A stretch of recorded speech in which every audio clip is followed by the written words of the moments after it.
Junji Ito we all know and love, but Mary Shelley, the author of Frankenstein, deserves some love as well. She was a pioneer of not only Gothic horror, but romantic prose, that is, the Romanticism movement of art from the late 1700s to the mid-1800s. Together with her husband Percy Shelley and fellow romantic Lord Byron, they spent a period of time together trying to scare each other with their art. And, well, that's where the basics to Frankenstein came. Can you believe that bland and lovely brow conceived a Frankenstein? A monster created from cadavers out of rifled graves? So these romantics, they used their poetry and art as a form of protest to the ever-changing industrial world around them. They lived in a world that focused less on the individual and their connection to nature, and more on an ever-growing industrial revolution. So not only is Frankenstein a classic in horror, but really the romanticism found in the form of the prose throughout is great. It's not only creepy, but beautiful. Not to mention, it's also one of the very first science fiction novels. Anyway, Frankenstein released 200 years ago and has a lot of adaptations. Other than Dracula, Frankenstein has been parodied the most of any horror classic. So that raises this question: what makes any of these a good adaptation? But then again, you can ask yourself, in general, what makes any adaptation good? I mean, you can have one be so wildly different from the source material, but still end up great. On the other hand, you can have something follow the original word for word, and it ends up being utterly boring. Even in my revenge, I am left empty.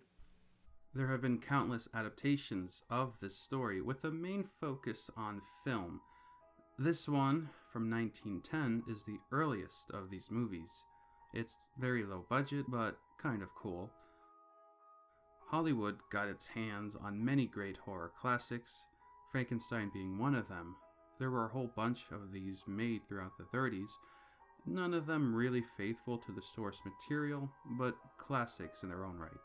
Of course, throughout the 40s and 50s, all sorts of B-movies used the creature. I Was a Teenage Frankenstein is one of those so cheesy it's good movies. By the late 50s, we saw the British Hammer horror series sort of take over the horror movie classics, and after that, I don't know, there hasn't been anything too remarkable. Frankenstein's Army is interesting. It's a World War II film with an actual Dr. Frankenstein creating monsters for the Nazi army. It's a great idea, but perhaps the execution is lacking. Things got pretty weird once Japan got its hands on Frankenstein. From the ocean's unfathomable depths, a gigantic, man-like creature appears. The creature as a kaiju battling Baragon? It's a bizarre one for sure. Rocky Horror Picture Show is a great parody, a fun movie to watch. And, well, there are all sorts of parodies of this story or characters. Frankenweenie, Dragon Ball, DC Comics, the friggin' Monster Mash, and I'm pretty sure nearly every horror punk and psychobilly band out there has a song about Frankenstein.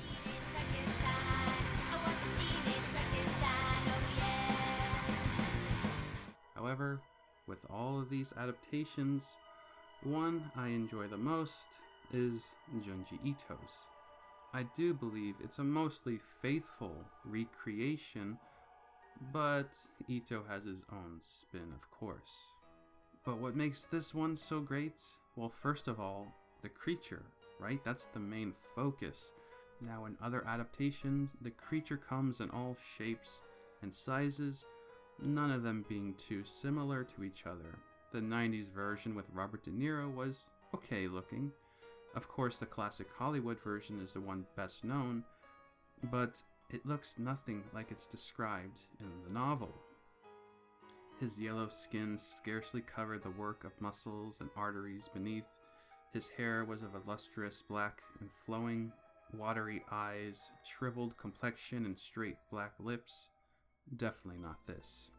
In Ito's manga, though, the creature design pretty much fits that description. Besides, it's Ito. He knows how to make something truly hideous and creepy, something that would look like it was pieced together with corpses, without the cartoony bolt on the side of its head or neck. Actually, I have to say the entire cast is great. It's presented rather appropriately for the time period. I love the way Ito does that in his adaptations. He stays faithful in the presentation. If this were pretty much any other manga artist, these characters would not look so plain. But it fits that Victorian aesthetic, of course. These drawings really capture that whole European sensibility, the clothing, the hair. Ito focuses less on style and more on making compelling characters. But it's that faithfulness to the original story that I love. That opening moment is important, and it's often overlooked, though. Victor Frankenstein, aboard a boat traveling through the North Pole, as he tells his tale to the captain of this boat. This sets the mood. That cold, dark, icy isolation of such a setting not only fits the description of the landscape, but Victor himself and actually the whole plot. We start out bleak, and we never really recover from that. As the story shifts to Victor's youth, we learn of his love not initially for science, but for alchemy. But once in school, he learns to love chemistry. Now, the novel does a great job in contrasting an old mindset of living, such as the alchemy being utterly overshadowed by chemistry, ushering in a new age of science. Alchemy in comparison seems outdated. We can see a metaphor of sorts in the manga represented by this tree. Mary was living through this rise of science, so it's all reflection on her part, but Ito is capturing that same essence here. The manga eventually shifts to a gothic tone as Victor is so consumed with his studies, not to mention the dread brought on to him by his dead mother, so he obsesses over death, more so than life, but wants to be able to bring the dead back to life. So we see some great imagery of a cemetery and the eeriness of Victor's shift in complexion. It's very easy for an artist to take a scene like this and make it too campy. This is one of the very first scenes like this captured in a horror story, and it's presented here perfectly. A nice touch by Ito is including the reasoning for the creature being so tall.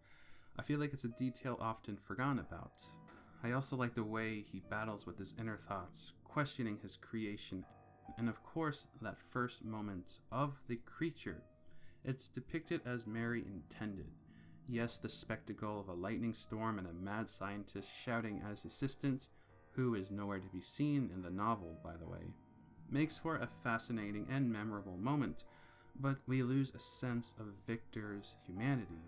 The character today is known as a mad scientist, but originally he was a passionate yet determined creator, but slowly realizing the mistake of attempting to play God. Just look at Victor's face. We can see panic, we can see shock, and an eventual retreat upon seeing the creature. A rejection for him right away, which helps to form the monster in later moments. Eventually we see the confrontation between creator and creation. This is great creepy stuff right here. And then we hear the creature's side of the story. We see the scenes of the trials and tribulations here, the rejection he faces based solely on his looks, but the kindness he experiences from a blind man learning to speak due to listening to all sorts of conversations. Now, this is usually where most people have sympathy for the creature.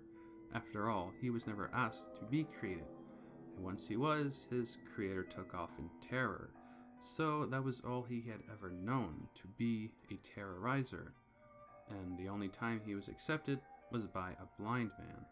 However, that turns around too, and so he rages and now wants revenge on his creator.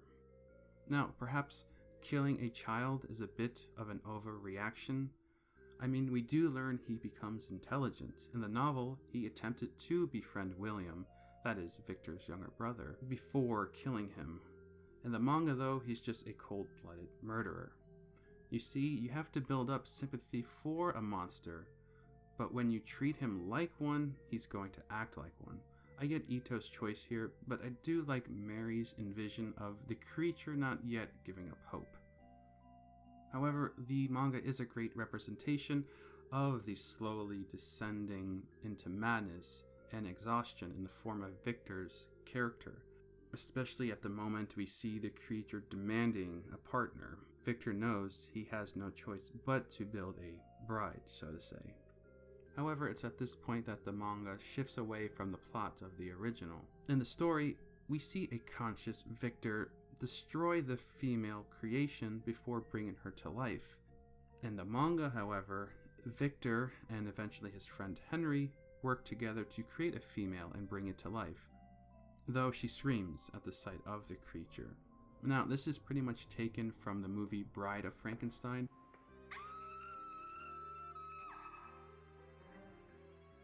And I'm kind of wondering why Ito chose this route, but I think it has to do with it being a much more gruesome and unsettling version, and well, he sure excels at that stuff. But the manga and the novel both come to the same conclusion. Elizabeth is murdered, and Victor travels through the North Pole in hopes of killing the monster.